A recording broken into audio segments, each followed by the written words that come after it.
And here we are jumping right into Game 2 of Sen against Ret.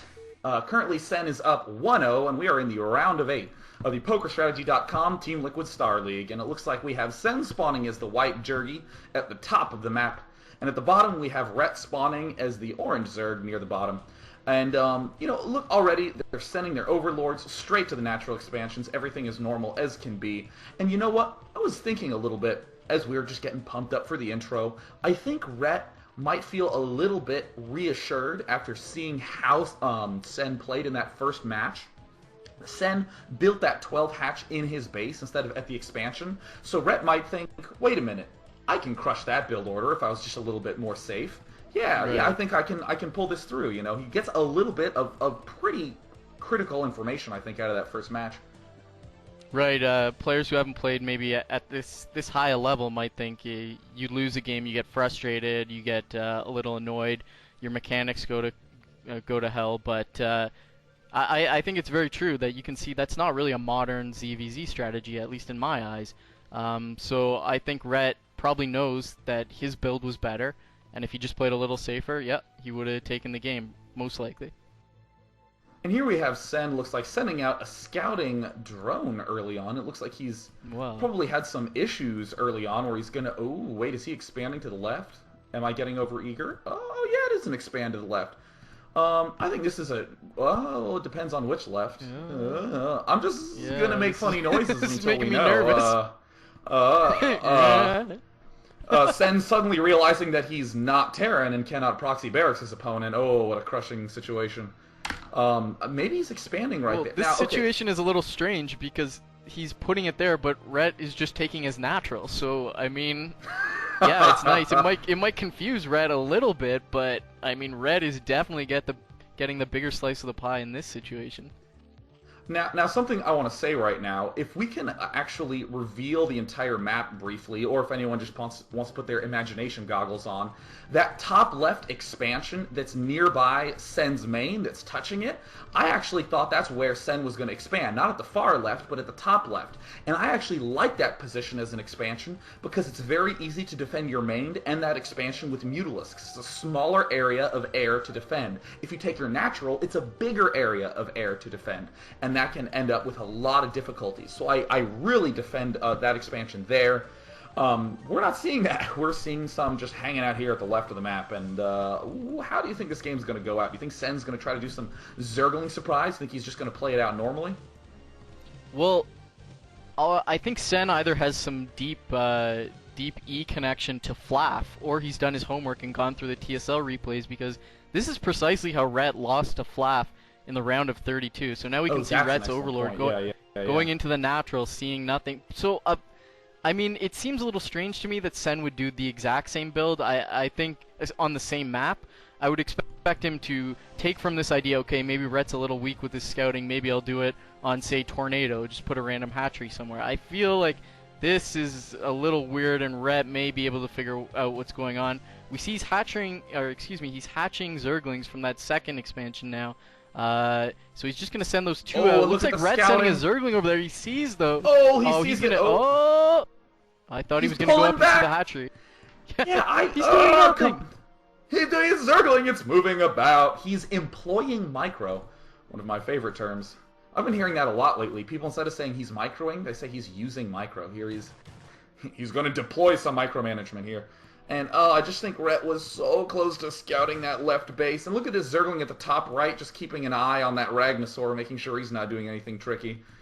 Zerglings in Ret's base, not the biggest deal, but it can be a little bit obnoxious. It looks like Ret is still making Zerglings. I think he's a little bit suspicious. Oh my god, is that drone going to fall? Oh, wow. Oh, no, it doesn't fall, so that's good.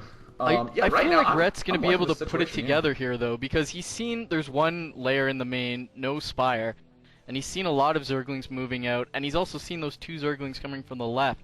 So if we take a look at his larva, it's largely Zerglings coming out now. There may be a timing here where Sen has enough, and Red is sending about 4 lings up the side. He's going to try to sneak in and kill a lot of drones. This is a very strong tactic, but he's got to be careful because Sen is moving down now with a lot of Zerglings towards the ramp of Ret. Ret's going to be able to reinforce quickly, and looks like he's going to be able to defend while sending in these 4 Zerglings to the main. Let's see how quick Sen reacts. He's not reacting. The rally's going in. Ooh, he's moving at the natural. Ret's controlling his bridges pretty well. I don't think Sen's going to be able to get across, and these Zerglings in the main of not Sen paying cutting attention up to his all main the at all. drones.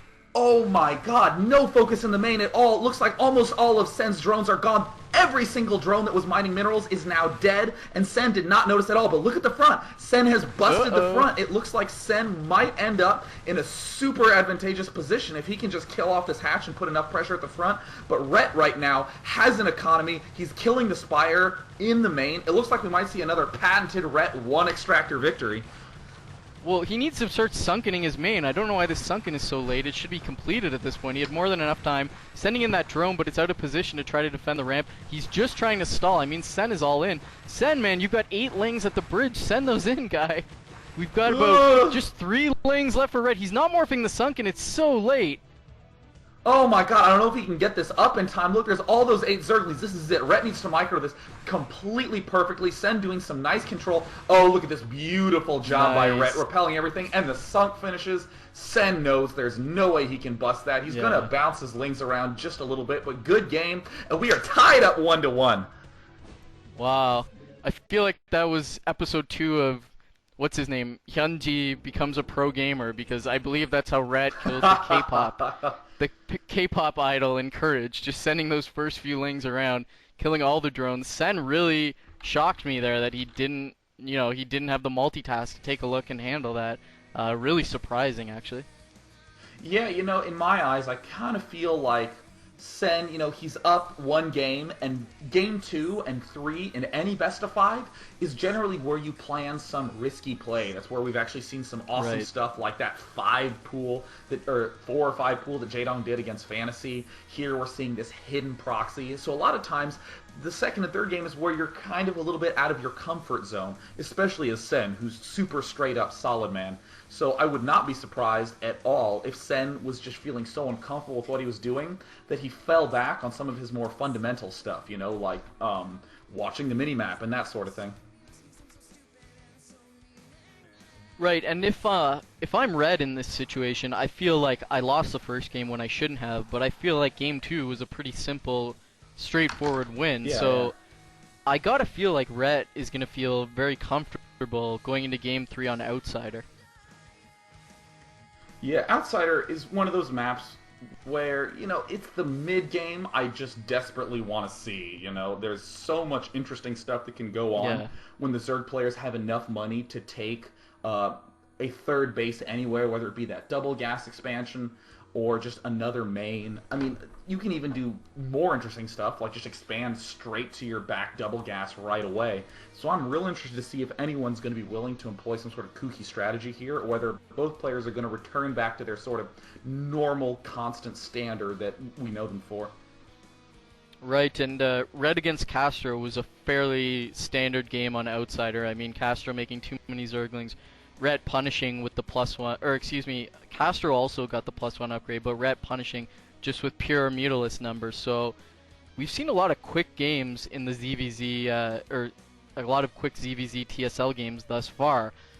I'm really waiting for when we see that epic ZVZ where, +2 upgrades start coming in, or we're seeing a lot of hidden third bases, and a lot of desperation for gas.